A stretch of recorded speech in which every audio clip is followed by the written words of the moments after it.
আপনারা জানেন চীন সফরের বিস্তারিত জানাতে বৃহস্পতিবার বাংলাদেশ সময় 12টায় বেইজিংয়ে সংবাদ সম্মেলন করে প্রধানমন্ত্রীর প্রেস উইং। প্রধানমন্ত্রীর অতিরিক্ত প্রেস সচিব আতিকুর রহমান জানান, বাংলাদেশকে এগিয়ে নিতে কষ্ট করছেন তারেক রহমান। প্রধানমন্ত্রীর পররাষ্ট্র বিষয়ক উপদেষ্টা বলেন, বিএনপি সরকারের নেতৃত্বে ভূ রাজনীতিতে বাংলাদেশ অন্যতম খেলোয়াড় হয়ে উঠছে। বাংলাদেশ ন্যাশনালিস্ট পার্টি, বাংলাদেশ জাতীয়তাবাদী দল, কমিউনিস্ট পার্টি অফ চায়না। এ সময় আরেক উপদেষ্টা মাহাদি আমিন জানান, প্রধানমন্ত্রী তিস্তা প্রকল্পে চীন সরকারের কারিগরি সহায়তা প্রত্যাশা করেন। জবাবে চীনের প্রাণী সম্পদ মন্ত্রী ইতিবাচক সাড়া দিয়েছেন বলেও জানান তিনি।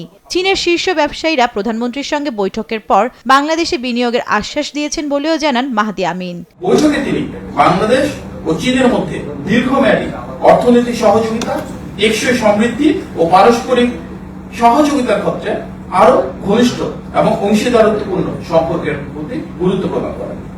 এই সময় চীনা পক্ষ দুই দেশের রাজনৈতিক, অর্থনৈতিক ও জনসম্পৃক্ততা আরো জোরদারে আগ্রহ প্রকাশ করে এবং বাংলাদেশের সার্বভৌমত্ব, নিরাপত্তা ও অর্থনৈতিক উন্নয়নে চীনের সমর্থন পুনর্ব্যক্ত করে। সংশ্লিষ্টরা জানান, প্রধানমন্ত্রী তারেক রহমানের সফরে চীনের সঙ্গে অর্থনৈতিক পারস্পরিক সহযোগিতা আরো শক্তিশালী করতে চায় বাংলাদেশ।